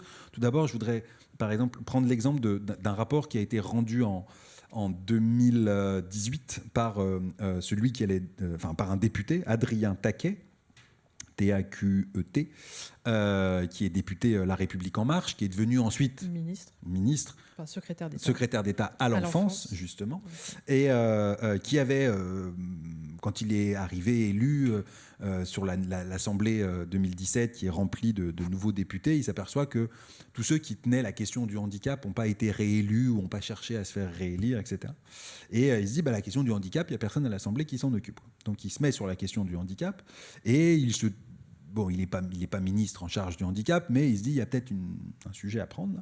Et il va se mettre à rédiger un rapport qui s'appelle « Plus simple la vie », sur le modèle de la série défunte de France 3, Plus belle la vie, en disant l'objectif, ça va être de simplifier les prestations. Et ça fait écho, évidemment, à tout ce qu'on entend et qui est une réalité sur le parcours du combattant, des parents notamment, ou des personnes handicapées dans leur bataille avec l'administration. Et donc, il va engager ce processus de simplification administrative. Et donc, pour simplifier, il va dire on va accorder des prestations à vie. Personne n'est contre. C'est très compliqué d'être contre. On attribue des prestations à vie à quelqu'un dont le handicap ne peut pas évoluer ou dont la déficience n'évoluera pas. C'est très, très difficile de lui dire non, c'est mieux que tu ailles remplir tous les 2 ans un dossier à la MDPH. Pourtant, et donc c'est impossible de lutter contre ça. Pourtant, on a d'autres exemples, par exemple en Australie, où le travail de redéfinition des pensions versées, des allocations et des droits versés aux personnes handicapées est passé par exactement la même modalité, c'est-à-dire par une simplification de la catégorie et la division entre 2 catégories. Ceux dont on ne peut pas douter qu'ils sont handicapés, parce que leurs droits sont à vie, parce que la déficience ne va pas évoluer. Donc eux, c'est sûr, on ne peut pas douter qu'ils sont handicapés. Mais alors les autres, ceux qui doivent tous les ans ou tous les 2 ans refaire leur dossier, on peut commencer à se dire que peut-être ils ne sont pas complètement vraiment handicapés. Et ce qu'ont fait les gouvernements australiens successifs, travaillistes et libéraux, c'est qu'ils ont solidifié, sanctifié les droits sur cette catégorie-là, et ils ont au contraire rendu plus difficile l'accès aux droits pour les personnes handicapées qui n'étaient pas considérées de cette façon-là. Et puis, dernier élément de cette histoire, un autre élément de cette histoire, de ce dépassement, c'est par exemple qu'on s'aperçoit qu'aujourd'hui, on a une déléguée interministérielle à l'autisme qui est chargée donc de traiter les questions relatives à l'autisme. Autisme qui était jusqu'à présent dans le champ du handicap.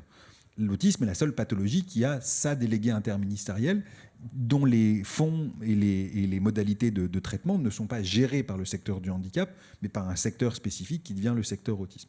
Et donc, on s'aperçoit, il y a plusieurs exemples comme ça, mais on s'aperçoit que cette catégorie de handicap, elle est progressivement contournée, dépassée, cassée, et que finalement, elle n'est peut-être plus aujourd'hui ce qui va conduire l'action publique en la matière. Merci beaucoup Pierre-Yves Baudot. Et justement, je pense qu'on va tout de suite aborder l'histoire transnationale du handicap, parce que c'est difficile de ne rester qu'en France pour parler du handicap. Peut-être Gilda Bréguin, je crois que ça fait aussi partie de vos recherches. Vous montrez comment les politiques liées à ce qu'on appelait la réadaptation auparavant évoluent dans le courant du XXe sous l'influence de certains blocs de pays et de certaines grandes organisations. Organisation des Nations Unies, Organisation mondiale de la santé. Je peux vous en parler brièvement.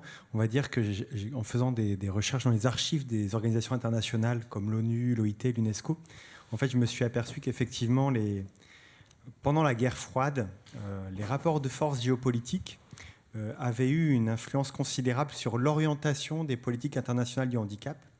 C'est-à-dire qu'il y avait une opposition entre les gouvernements des pays capitalistes, les gouvernements des pays socialistes, sur l'orientation de la politique de l'emploi.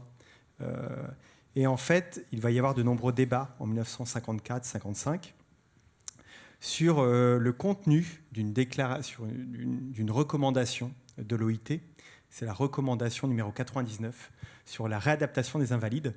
Et en fait, cette norme est assez incroyable parce qu'elle est encore en vigueur aujourd'hui, 70 ans après. Et en fait, il va y avoir des débats entre le camp capitaliste et le camp socialiste pour savoir est-ce qu'on donne le droit à la réadaptation à tous les invalides ou seulement à ceux qui sont potentiellement productifs? Est-ce qu'on légitime la mesure de quota ou pas? Est-ce qu'on légitime les ateliers protégés? Ou alors est-ce qu'on légitime le placement sélectif en milieu compétitif? Les représentants patronaux étaient opposés à l'insertion de la mesure de quota. Ils ont promu plutôt l'idée qu'il fallait promouvoir les compétences professionnelles et l'idée aussi, il faut promouvoir l'idée que toutes les personnes handicapées sont capables d'être productives. Voilà, pour inciter les employeurs à les embaucher. Voilà. Et en fait, ces conflits-là et ces tensions vont aboutir en fait à l'adoption d'une norme qui va dévaloriser la logique de quota à l'échelle internationale au profit d'autres solutions. Les ateliers protégés à destination de toutes les personnes handicapées jugées peu productives ou au chômage. Le placement sélectif en milieu compétitif pour toutes les personnes handicapées qui ont prouvé qu'elles étaient réadaptables et productives. Et aussi l'idée que si il y avait des mesures de quotas mises en place, il fallait impérativement exonérer fiscalement toutes les entreprises privées pour qu'elles ne soient pas pénalisées sur le plan de l'accumulation des richesses. Donc en fait, j'ai remarqué qu'en fait, on assiste à une réorientation considérable des politiques internationales du handicap au milieu des années 50 en faveur de logiques beaucoup plus libérales sur le plan de l'emploi.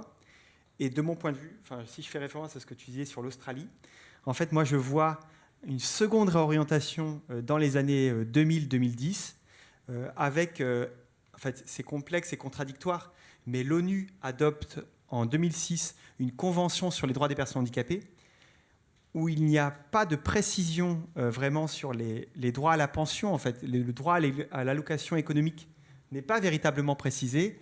On dit les États doivent garantir un minimum pour que chacun puisse vivre dignement.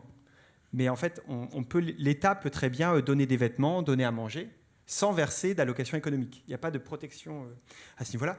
Et la convention de l'ONU, il n'y a rien de mentionné sur la logique de quota, par exemple.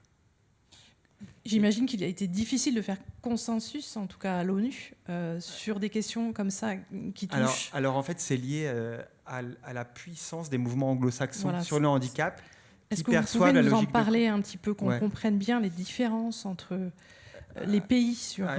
Globalement, en fait, il faut se dire que les mouvements de personnes handicapées et les politiques publiques de handicap sont très différents d'un pays à l'autre. Et les mouvements anglo-saxons se caractérisaient dans les années 70 par le rejet total de la mesure de quota et par le rejet de toute forme de discrimination. Et ils assimilaient la mesure de quota à une forme de discrimination. Et dans certains pays, les associations rejetaient même, comme en Suède, les associations rejetaient l'idée d'une législation spécifique sur le handicap. Ce qui fait que dans certains pays, y compris en France, en Espagne, au moment d'élaborer une loi sur le handicap dans les années 70, certaines associations ont dit non, nous on ne veut pas de loi spécifique aux personnes handicapées, on veut que tous les droits des personnes handicapées figurent dans les textes ordinaires. Et les pays anglo-saxons se caractérisaient par ça. Mais en fait, de mon point de vue, on a assisté à une accentuation de la logique libérale, en fait, avec le néolibéralisme. Et dans les années 2010, on assiste au fait que l'OMS et la Banque mondiale se sont associés pour rédiger un rapport mondial sur le handicap, qui a été publié en 2011. Et ce rapport mondial sur le handicap, il incite notamment tous les gouvernements à réduire le nombre de bénéficiaires des allocations d'invalidité, en considérant que ces allocations versées à un trop grand nombre de personnes sont susceptibles de désencourager les personnes à travailler. Et donc, en fait, de mon point de vue, on légitime des coupes budgétaires dans le champ du handicap et une réorientation néolibérale des politiques du handicap. Voilà, je m'arrête là. Merci beaucoup. Est-ce que c'est un point de vue que vous partagez ? Alors, c'est une orientation qui fait beaucoup penser qu'il nous faudrait choisir forcément entre des droits et une protection économique, c'est-à-dire des allocations handicap, et de l'autre côté, le droit de la non-discrimination. Alors, il est vrai que les Anglais, par exemple, en 1995, sont allés assez loin dans cette perspective de lutte contre la discrimination, dans la suppression des quotas d'emploi, etc. Ce qui a fait penser aux acteurs français que le deal proposé des droits contre la disparition des protections était un deal qui n'était pas forcément très favorable. Bon. Et ça a beaucoup permis aux acteurs continentaux, donc les Français, les Allemands, et notamment beaucoup aux Français, de dire notre système de protection basé sur les quotas, basé sur une allocation spécifique handicap, est un système beaucoup plus protecteur que le système de non-discrimination qui promet des embauches, des emplois, l'absence de discrimination sur le marché du travail, sur le marché du logement, etc. Et que donc notre système est un peu plus protecteur. Et on est arrivé au début des années 2000 dans la littérature sur le handicap à une controverse assez vive entre d'un côté des Français qui disent le modèle américain libéral est un modèle qui remet en cause l'État-providence à la française. Et de l'autre côté, des Américains qui disaient votre système d'ateliers protégés, d'établissements, de pensions, etc., de quotas est un système paternaliste qui empêche l'émergence des libertés. Et les termes du débat ont été là. La controverse est quand même assez vive au début des années 2000-2010 sur ce. Voilà, il y a quand même des choses qui se disent, qui sont quand même un peu. Et au milieu se trouve cette convention internationale pour les droits des personnes handicapées, qui a un espèce de compromis sur certains articles. Certains articles sont beaucoup plus orientés. Qui laisse un peu libre, une certaine interprétation. Beaucoup d'interprétations. Il y a quand même des messages qui sont extrêmement forts. Par exemple, sur la tutelle, sur les majeurs protégés, sur le droit à la participation politique, sur la représentation. Il y a des messages qui sont extrêmement forts et qui, pour le coup, suscitent des controverses, mais sont quand même extrêmement clairs. Et de l'autre côté, des articles sur les questions de ressources, notamment, et de quotas, qui sont un tout petit peu moins précis, parce qu'on sent que le compromis est plus complexe à obtenir. Là, la problématique qui est la nôtre aujourd'hui en tant que chercheurs, mais aussi pour les personnes militantes concernées, les associations, etc., la problématique qui est la nôtre, c'est comment on fait pour arriver à montrer que le système des droits est un système de protection sociale, c'est-à-dire à conjuguer droit et protection sociale. Et en réalité, les choses sont pas si compliquées que ça. Ça veut dire qu'on peut tout à fait additionner les vertus des différents systèmes. L'époque n'est pas du tout à rechercher, du point de vue de l'action publique, l'époque n'est pas du tout à rechercher ce type d'alliance. Hein.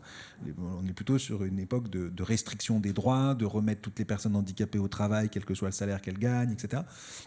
Mais l'idée qu'on pourrait défendre quand on cherche des idées pour faire avancer cette notion-là, c'est plutôt d'arriver à additionner les vertus de la protection sociale aux vertus des droits conférés aux individus. Et il n'y a pas forcément d'opposition substantielle entre ces approches-là. Henri-Jacques Sticker, vous êtes d'accord ? Vous avez dit tellement de choses qu'il sera bientôt temps de passer la parole à la salle. Ce qui me paraît le plus important, au-delà des ambiguïtés de la catégorie handicap qui est trop restreinte, ou de temps en temps trop large, etc. Ce qui m'apparaît le plus important, c'est le mouvement historique auquel nous assistons. C'est-à-dire que il est enraciné, bien sûr, dans les mouvements américains des années 60 et 70, mais étant donné que les personnes handicapées ont pris la parole et que c'est elles qui, aujourd'hui, entendent définir ce qui les concerne.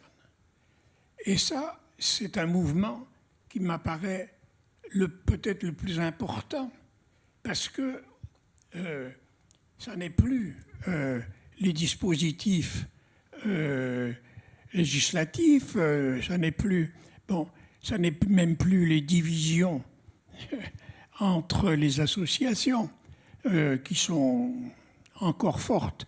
D'ailleurs, entre parenthèses, dans une des photographies que tu as montré, Gildas,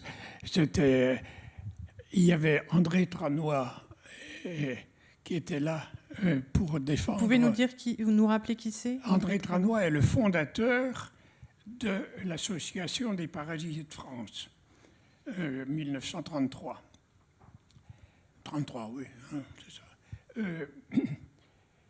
Mais par rapport aux contestataires des années 70, dont tu as rappelé l'importance, et qui ont été souvent un peu oubliés d'ailleurs, il y a eu une division, parce que, à propos de la quête, par exemple, l'APF a maintenu la nécessité de la quête, et là, il y a eu une opposition virulente entre les associations installées, les associations gestionnaires et les mouvements contestataires.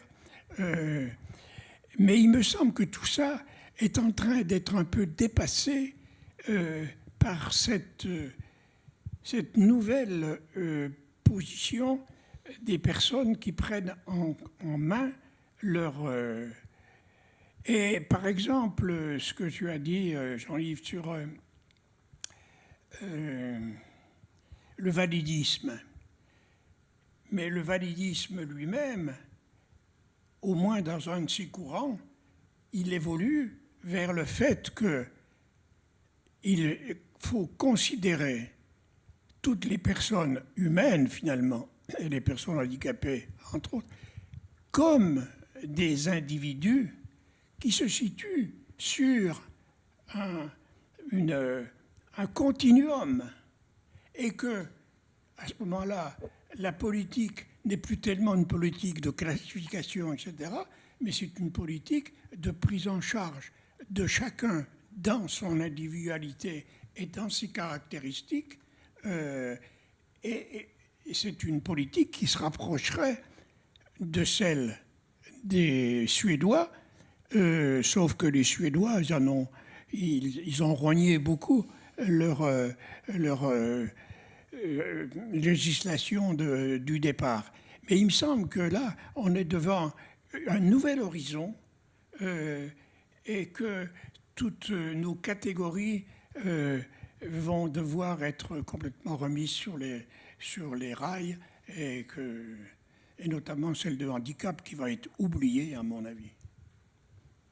Très bien, je vous remercie beaucoup, messieurs. On va prendre quelques questions dans la salle. N'hésitez pas à vous exprimer si vous voulez des précisions et des éclairages. N'ayez pas peur, hein. Allez-y, allez-y.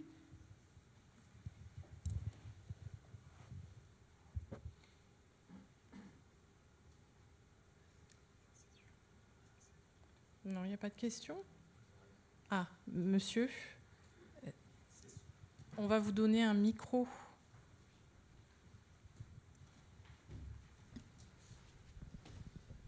Merci. Moi, ce qui m'interpelle, c'est le distinguo entre le handicap et le normal, en fait. Et aujourd'hui, des fois, je suis confronté à des gens qui... C'est mon point de vue, hein, c'est mon ressenti, qui semblent présenter leur handicap ou leur maladie, par exemple, comme un facteur d'identification, d'existence même, je dirais. Ça va jusque-là. Et d'un autre côté, on est envahi de normes, de choses comme ça. Moi, je partage assez votre point de vue, monsieur, qui dit que tout cet univers est en train de disparaître au profit d'une considération individuelle de l'être, justement. Et je crois que ça correspond aussi au développement technique d'aujourd'hui, parce que, par ailleurs, j'aurais tendance à interroger le fait, par exemple, des prothèses techniques comme les smartphones, qui, pour moi, semblent présenter toute une humanité handicapée, en fait. Vous voyez ce que je veux dire? Comment comment le handicap devient le normal, en somme, via cette individualisation de l'être. Voilà. C'est un peu compliqué. Je sais pas à qui. C'est à qui la question? Je crois que c'est plutôt à vous. Quoi? Je crois que c'est plutôt à vous. Bon, ben, D'abord. si je comprends bien, votre question, elle porte sur toutes les nouvelles technologies qui, enfin, entre autres, mais C'est qui aussi font la que, barrière entre effectivement, d'individualisation de la personne. C'est le concept d'ordinateur personnel à chaque fois. C'est-à-dire cette collectivité du handicap disparaît au profit d'un individu qui sera directement appréhendé par les pouvoirs publics, etc. Gilles Dabriguin va répondre. Ouais, moi, je pense que la période est assez complexe. Et je pense qu'effectivement, on assiste à un délitement des associations, c'est-à-dire qu'il y a de moins en moins de militants, globalement, et chacun, effectivement, il y a un retrait vers soi-même, vers l'épanouissement personnel. Il y a moins d'investissement associatif, ça c'est très clair. Pour autant, moi, je ne crois pas que dans la décennie qui vient, on va assister à une disparition de la catégorie, parce que en fait, il faut se rendre compte que l'inertie des politiques publiques, elle est considérable. Et en fait, c'est juste monumental. Et à partir du moment où les gens ont des droits, en fait, il ne se passe rien tant que vous n'y touchez pas. Mais si vous retirez massivement des droits à une très grande quantité de personnes, comme ça s'est passé en Australie, en Argentine, en Angleterre, où on supprime 50 000, 70 000 bénéficiaires du jour au lendemain, on assiste à des mobilisations massives et les gens se découvrent militants parce qu'ils défendent leur survie. Et donc je pense que, en fait, je pense effectivement qu'on est dans une tendance à potentiellement l'avènement de politiques néolibérales aussi en France, et donc à des coupes budgétaires dans le champ du handicap et à une réduction des bénéficiaires des pensions. Probablement, oui, ça peut advenir. Mais si c'est le cas, je pense ou j'espère qu'il y aura de grandes mobilisations associatives et du coup un renforcement de l'identité handicapée et de l'investissement militant aussi, et du collectif. Oui, non, j'ai pas dit que la catégorie allait disparaître. Hein, j'ai dit qu'elle est confuse, comme toutes les catégories. C'est Henri Jacques. Mais non, mais c'est pas forcément mon point de vue. En fait, il y a beaucoup de catégories d'action publique qui ne veulent pas dire grand-chose, quoi. La catégorie de chômeurs, ça ne veut pas dire grand-chose, quoi. Ça renvoie à des diversités de situations d'existence qui sont très larges. Et sur le handicap, c'est la même chose. Là, en fait, simplement, il y a une forme d'hésitation. On est un peu à un tournant, une forme d'hésitation. Ça veut dire, d'un côté, les militants de la cause, les acteurs savent bien que les politiques du handicap sont transversales et que donc il faudrait mettre du handicap dans toutes les lois, dans toutes les réglementations pour arriver à faire en sorte que cet enjeu soit pris en considération. C'est ce qu'on pourrait appeler à la manière de ce qui s'est passé dans les politiques européennes en matière de genre. On a parlé de gender mainstreaming, c'est-à-dire de dimension transversale du genre. On pourrait imaginer qu'il y a eu à un moment des formes de disability mainstreaming, donc de transversalité des politiques du handicap, notamment par exemple quand François Hollande arrive au pouvoir, Jean-Marc Ayrault en septembre 2012 prend une circulaire demandant à ce que toutes les lois contiennent un chapitre relatif à l'impact sur le handicap. Ça, c'est un exemple de disability mainstreaming, c'est le nom qui est donné. Voilà, il est anglais, mais bon. Le problème, c'est que cette action-là, elle est un peu, elle n'est pas très assurée pour les acteurs du handicap. Je reviens à la loi Elan 2018. La loi Elan 2018, donc, qui porte sur le logement, elle n'est pas portée par le secrétariat d'État aux personnes handicapées, elle est portée par le ministère du Logement. Et le ministère du Logement, ses interlocuteurs habituels, ce n'est pas les associations de personnes handicapées, c'est plutôt les grands groupes de promotion, de promoteurs immobiliers, c'est plutôt les grands groupes de bâtiments, les grandes firmes, etc., la Fédération française du bâtiment, la Fédération des promoteurs immobiliers. Et ces acteurs-là sont engagés depuis une quarantaine d'années dans une lutte historique contre les normes d'accessibilité qui les accusent de faire augmenter le coût du loyer. Et donc, évidemment, cette loi qui n'est pas portée par le secteur du handicap mais par le secteur du logement va être plutôt favorable aux acteurs du logement. Et donc remettre à écraser ce droit d'accessibilité. Et ça, c'est lié au fait que le secrétariat d'État aux personnes handicapées n'est pas en mesure, il est même pas invité à signer la loi. C'est plus son périmètre. Voilà. Et donc, on lui a retiré, quelques années avant, on lui a retiré le fait que c'était à lui de signer. Donc, en fait, on est sur une action transversale, mais sur laquelle les acteurs du handicap, qui sont des acteurs puissants, hein, l'APF, l'UNAPI, c'est des acteurs qui représentent, qui pèsent économiquement en termes d'emploi, etc. Ces acteurs sont trop faibles comparés aux grands lobbies de l'immobilier et de la promotion, de la construction. Et pourtant, ils ont été tous contre la loi Elan, d'une façon très unanime. D'une façon très unanime, mais ils sont trop... C'est un rapport de force qui là, en l'occurrence, donc l'action transversale leur est pas bénéfique. Et donc, il y a forcément l'idée de se dire, au moins, si j'ai un secrétariat d'État aux personnes handicapées avec des relations stabilisées avec l'administration et une catégorie d'action publique, certes, elle ne me permettra pas d'accéder à des formes d'inclusion très larges, c'est-à-dire que c'est hors de ma portée, quoi. Mais je pourrais obtenir, sur le champ qui me concerne, une préservation de l'existant. Et donc, le secteur du handicap est dans cette hésitation. Ça veut dire, on sait que pour faire de l'inclusion, il faudrait être capable de peser sur tous les segments ministériels, mais pour peser sur tous les segments ministériels, il faudrait être fort sur chacun de ces segments-là. Or, chacun de ces segments-là présente des acteurs qui sont beaucoup plus forts. Les profs en matière d'éducation, les promoteurs immobiliers sur le bâtiment, sur la question de l'accessibilité urbaine, les maires. Enfin voilà, il y a des acteurs qui sont beaucoup plus puissants sur chacun des segments et le secteur du handicap ne peut pas être à ce niveau de puissance, sauf à avoir un volontarisme politique massif qui dit à chaque fois on peut faire ça. Mais là, pour l'instant, en matière de négociation sectorielle, le handicap perd. D'où cet échec ou cette insuffisance d'inclusion et cette volonté finalement de préserver une catégorie. Ce qui fait que pour l'instant, à mon avis, on en est là dans l'évolution du champ et du secteur. Y a-t-il d'autres questions ? Il y en a deux, monsieur peut-être, et après madame. Oui, je voulais parler d'un handicap qui me semble poser plus de problèmes, c'est l'handicap mental. Parce que là, évidemment, on peut avoir différentes appréciations en disant... puis il y a eu qu'est-ce qu'un handicapé mental. Il y a eu, ensuite, où c'est qu'on les aliénait, certains enfants, qu'on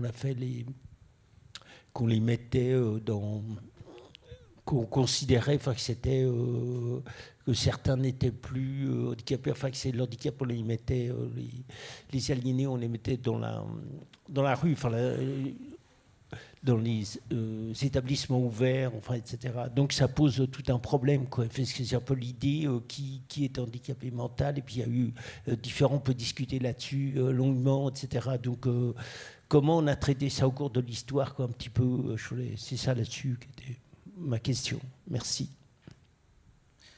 Sur le handicap mental spécifiquement, sur la prise en charge, l'accompagnement au cours de l'histoire. C'est vrai que la catégorie était très floue, la catégorie des aliénés, par exemple au XIXe siècle, où ils étaient mis dans des asiles. Effectivement, ça a englobé une partie des personnes déficientes intellectuelles, mais dès le XIXe, en fait, il y a une dynamique aussi de scolarisation de certains enfants déficients intellectuels.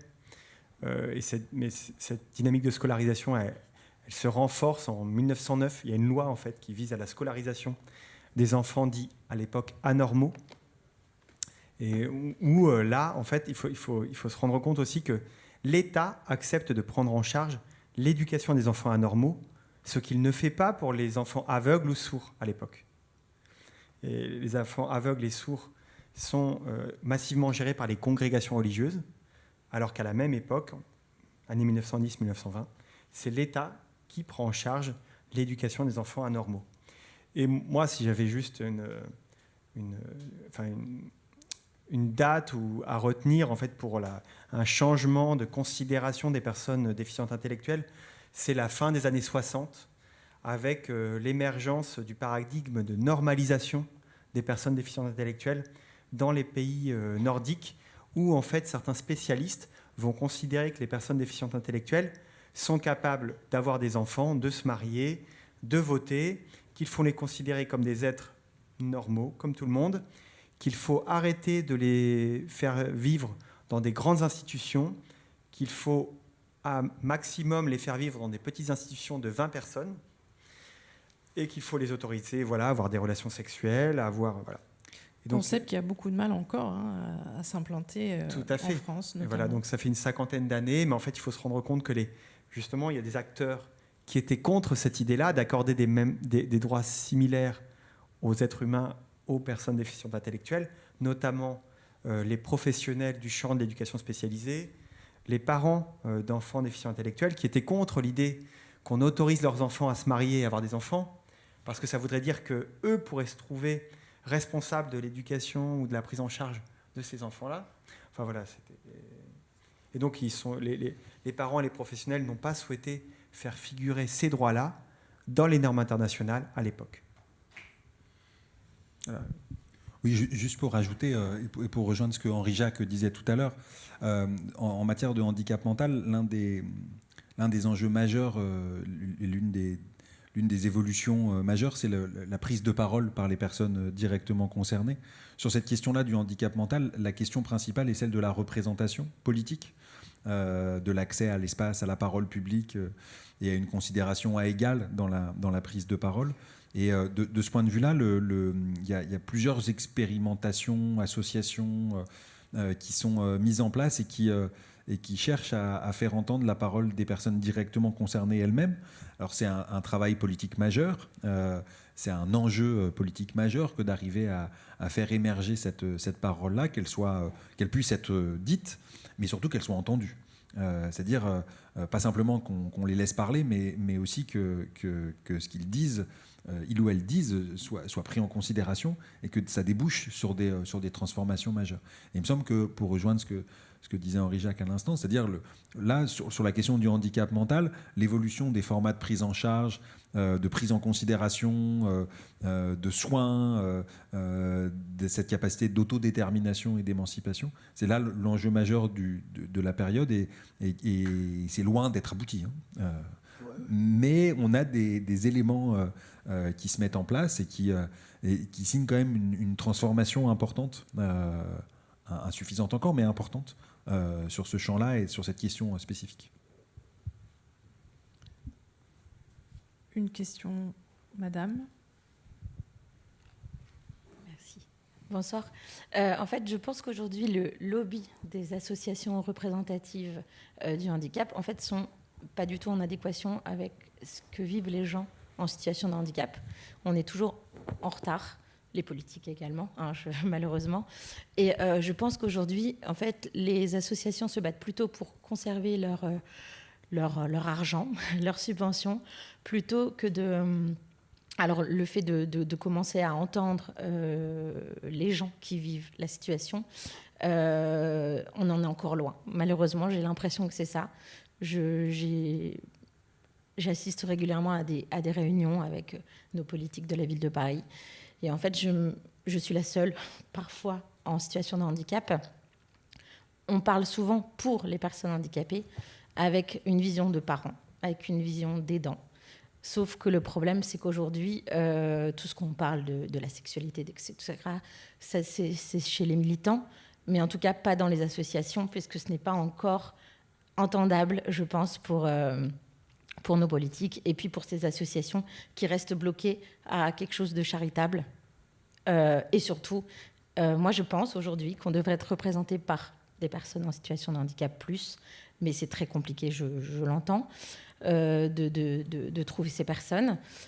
Ensuite, il y a aussi la question, c'est est-ce qu'aujourd'hui, on pourrait enlever ces subventions et peut-être que en fait, le fait de devoir avoir un discours face à nos politiques pour garder ces subventions, vous savez, c'est un peu le serpent qui se mord la queue, c'est aujourd'hui, je vais garder mes subventions, donc je ne vais pas trop ouvrir ma bouche et ne pas trop rentrer dans le vif du sujet et dans tout ce qui est... Enfin voilà, moi j'ai l'impression en entendant les politiques et les associations qui me représentent aujourd'hui qu'on est au Moyen-Âge en fait. Question éminemment d'actualité, donc je vous laisse la parole. Moi, je veux bien répondre un peu. Enfin, je vais vous donner mon sentiment personnel, et ce n'est que mon opinion personnelle. Mais je suis conseiller municipal depuis 3 ans, et donc je vois ce qui se passe aussi dans ma mairie. Alors, sur les associations, je suis d'accord avec vous que les grandes associations gestionnaires, globalement, agissent pour le maintien de l'existant et de leur survie de leur association. Et de ce fait-là, parfois, elles ont des priorités qui me semblent totalement inadéquates, comme privilégier la promotion de l'image de l'association au détriment de l'intérêt collectif, clairement, voilà, ou de l'atteinte de certains objectifs qui me semblent prioritaires, comme l'accessibilité. On est d'accord là-dessus. Voilà, je ne peux pas... Et sur les responsables politiques, maintenant que j'en côtoie plus, je suis totalement d'accord avec vous. Moi, il me semble que pour beaucoup de responsables politiques, le handicap figure au bas de la hiérarchie des questions sociales. C'est-à-dire que moi, on m'a dit... Enfin, voilà, et pour moi, ça se traduit concrètement par de très faibles dotations budgétaires, des retards considérables dans les investissements pour réaliser les travaux d'accessibilité. Et dans le même temps, enfin moi par exemple dans ma mairie, le maire ne voulait pas remplir son obligation légale de mettre en place un plan d'accessibilité de la voirie des espaces publics, qui est une obligation légale liée à la loi de 2005. Toutes les mairies devaient l'avoir en 2009. Moi je l'ai interpellé en 2020, 2021, 2022. Et en fait, dans le même temps, notre mairie n'a pas hésité une seule seconde à financer 80 000 € pour le passage du Tour de France, pour aménager les trottoirs et la voirie pour des cyclistes qui ont passé 2 minutes dans la ville. Moi, j'ai trouvé ça scandaleux. Enfin, je veux dire, vraiment. Enfin, et là, on assiste, pour moi, très clairement à des choix capacitistes ou validistes, c'est-à-dire on priorise financièrement des sujets qui nous semblent prioritaires et les sujets qui nous semblent non prioritaires ne sont pas financés. Et le handicap en fait partie. C'est-à-dire que... Et il y a aussi un manque d'études sur ce point-là. Mais en fait, s'il y avait des études, on s'apercevrait que, certes, un très grand nombre de grandes métropoles disent qu'elles respectent leurs obligations légales, mais en fait, il y a un sous-investissement chronique parce que les associations sont sous-informées. Les responsables politiques aussi développent toute une palette de stratégies pour ne pas montrer qu'ils n'agissent pas. Et ça, il faut s'en rendre compte. Et il y a toute une palette de... Enfin, moi, je les ai découvertes. Voilà, on ne convoque pas les commissions municipales d'accessibilité. Quand on les convoque, on leur présente des graphiques sur des montants à réaliser. Mais les montants à réaliser, en fait, ce n'est pas les travaux déjà effectués. Enfin, il y a toute une série de choses qu'ils font pour... Et en fait, ça fait que des militants associatifs, y compris chevronnés, sont perdus, en fait, ne savent pas quel levier tirer, parce qu'en fait, ils n'ont pas les informations. Et la responsabilité, de mon point de vue, en revient aux préfectures qui ne font pas leur travail, en fait, de suivi des mairies et des travaux qui devraient être effectués. Donc, à mon avis, il faudrait vraiment beaucoup plus pressionner les préfectures. Henri Jacques, et les mairies. Vous vouliez ajouter quelque chose? C'est-à-dire que moi, je suis un peu partagé entre deux visions, parce que tout ce que Gildas vient d'évoquer, qu'il a évoqué avant sur l'espèce de rouleau compresseur d'un néolibéralisme à l'œuvre, etc. Effectivement, on est dans une période où on peut voir les choses très négativement, parce que la loi Elan en est un exemple, entre autres, etc. Alors, mais moi, je vois quand même un autre aspect, justement, celui que j'essayais d'évoquer rapidement tout à l'heure, à savoir que la force d'un mouvement porté par les personnes handicapées, il va faire son chemin, à mon avis. C'est pas possible qu'il ne fasse pas son chemin. Et puis on a quand même des exemples historiques. À Berkeley, au début des années 60, les quelques étudiants et chercheurs handicapés qui ont lancé l'Independent Living, c'était un petit groupe. N'empêche que le mouvement pour la vie autonome, si je puis... Ils ont réussi progressivement à faire tache d'huile, à avoir des représentants dans les grands organismes de l'ONU, etc. Donc, si on est dans une période où effectivement tout ce qui vient d'être dit est très important, on pourrait penser que il faut attendre on ne sait quel miracle. Mais il y a un mouvement social qui existe et je pense qu'il finira bien par avoir raison, et notamment à travers, par exemple, la notion d'inclusion, enfin de société inclusive, des choses comme celle-là. Donc voilà. D'un côté, je suis très pessimiste, mais d'un autre, je vois qu'il y a quelque chose dans la société qui bouge. Je ne sais pas si vous êtes d'accord ou pas.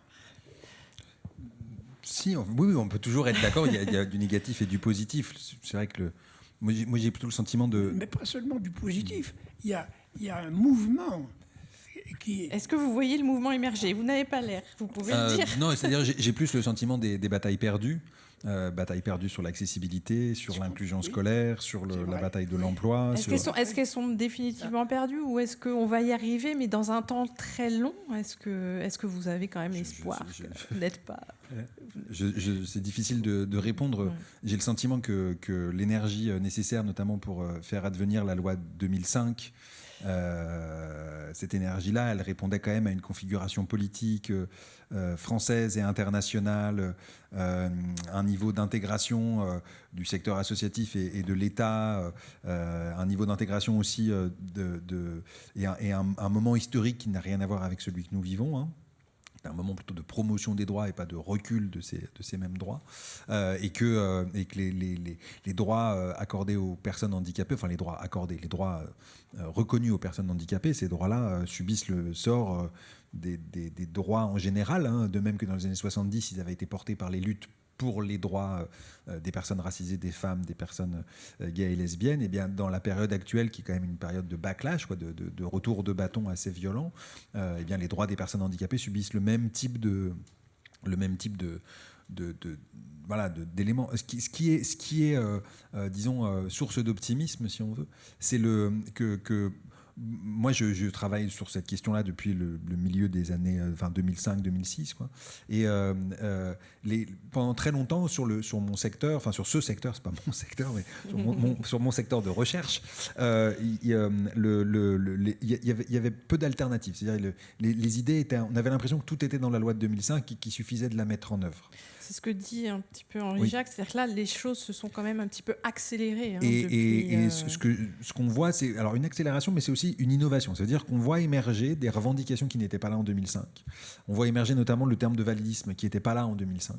Et qui provoque des mobilisations et une politisation de la colère qui est relativement nouvelle, qui favorise de nouvelles mobilisations, qui crée une nouvelle génération de militants, activistes de clavier, activistes dans la rue, des occupations d'aéroports, des procès, dans le procès de Toulouse, d'Odile Morin et d'Antisocial, qui, comme dans les années 70 sur les questions de l'avortement, sont des usages politiques du tribunal.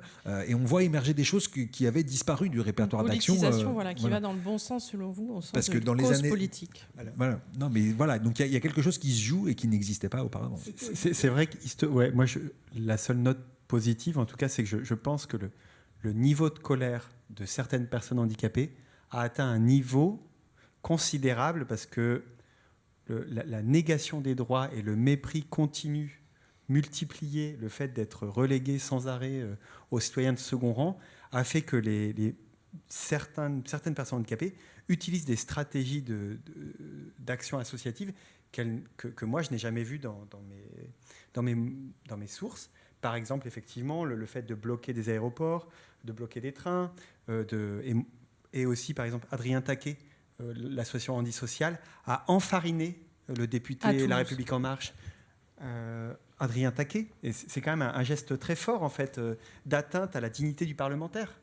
Et ils lui ont aussi offert une pelle d'or, en fait, pour avoir sabordé les droits des personnes handicapées. Je trouve qu'on est sur de l'action symbolique, mais en même temps très très forte en fait, et qui montre la colère et le fait que les personnes handicapées n'en peuvent plus en fait de se faire marcher sur les pieds et qu'on leur dise vous n'existez pas, parce que concrètement, moi ce que je constate dans les choix budgétaires qui sont faits par de nombreux responsables politiques, en fait c'est vous n'existez pas, c'est-à-dire dans la répartition budgétaire, on vous donne des miettes et ce n'est pas grave puisque vous êtes des citoyens qui n'apparaissaient pas comme des collectifs de votants qui vont nuire à ma carrière. Et donc, je trouve ça très positif que ces personnes handicapées interpellent les élus et leur disent « Nous existons, tenez-nous, enfin, prenez-nous en compte. » Et sinon, on est une menace pour vous. Oui, Parfois, vous aurez le mot de la fin. Est-ce qu'on peut prendre une dernière question? Allez, une toute dernière. Il y a Frédéric là-bas au fond. Je le connais bien alors, c'est pour ça que je dis.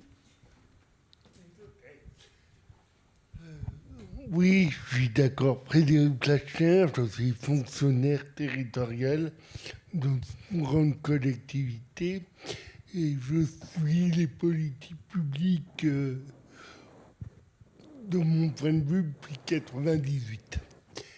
Je suis d'accord avec tout ce que vous avez dit, mais moi je vois une autre menace. Alors Henri Jacques ne sera pas étonné, la montée d'un certain retour du, entre guillemets, religieux dans les affaires du handicap. Il y a quelques lois, en particulier, il y a pas mal de lois, pas mal d'associations caritatives, mais si on gratte un peu derrière, on voit un certain extrémisme, entre guillemets, et ça aussi, il faut le prendre court, et on voit des positions sur certains rapports que je ne nommerai pas ici, qui en font des véritables politiques publiques adossées à des idéologies assez dramatiques. Merci. Est-ce que vous êtes d'accord avec ça? Ben, on a déjà discuté à plusieurs reprises, n'est-ce pas? Ce que je pense, moi, c'est que le religieux, il peut faire partie, effectivement, de ce qu'on a mis en relief, c'est-à-dire il peut être favorable à une espèce d'esprit très libéral, axé sur encore beaucoup la charité plus que sur la justice, des choses comme celle-là. Et l'instrumentalisation du religieux, évidemment, il est toujours très possible. Hein. C'est un grand classique, même ça. Hein.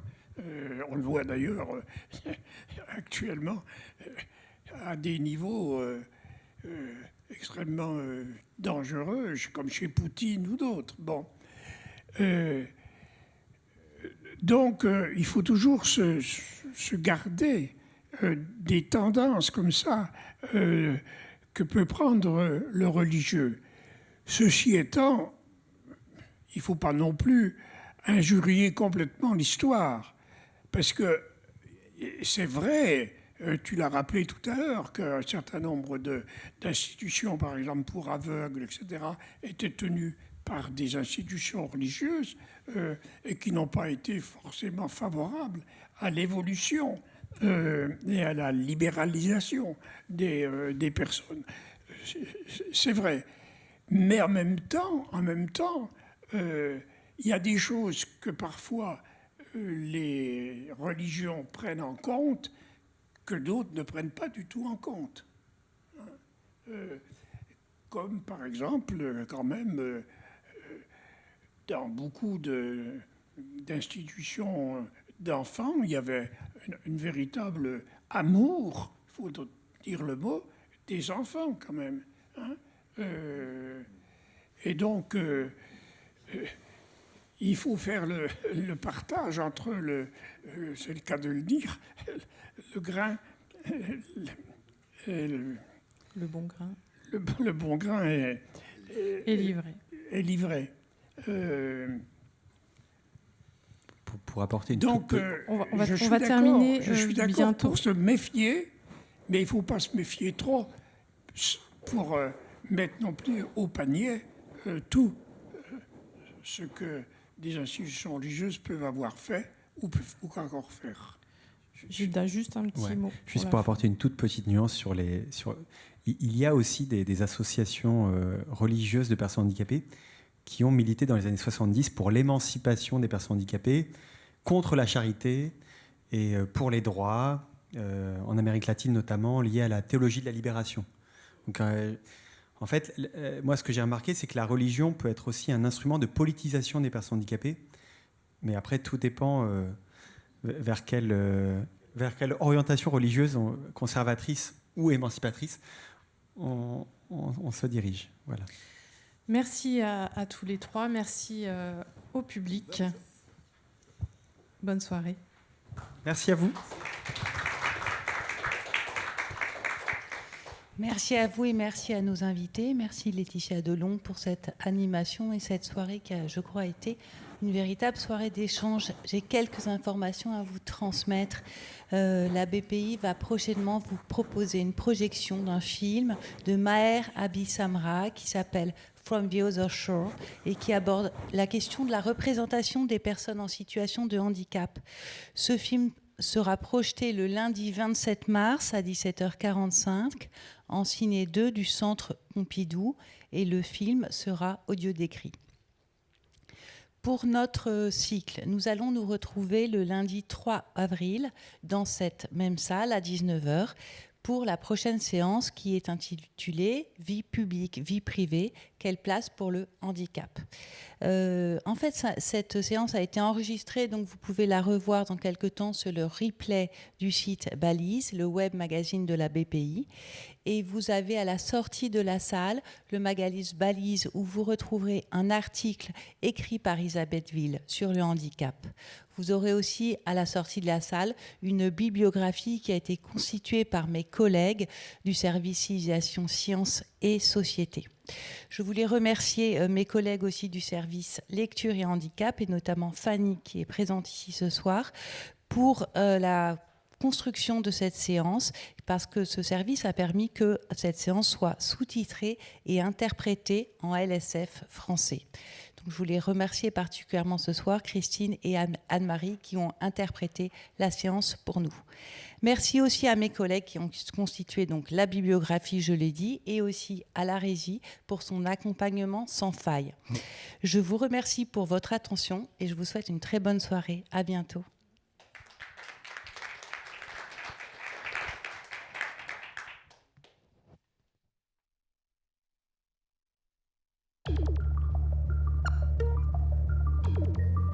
Wow.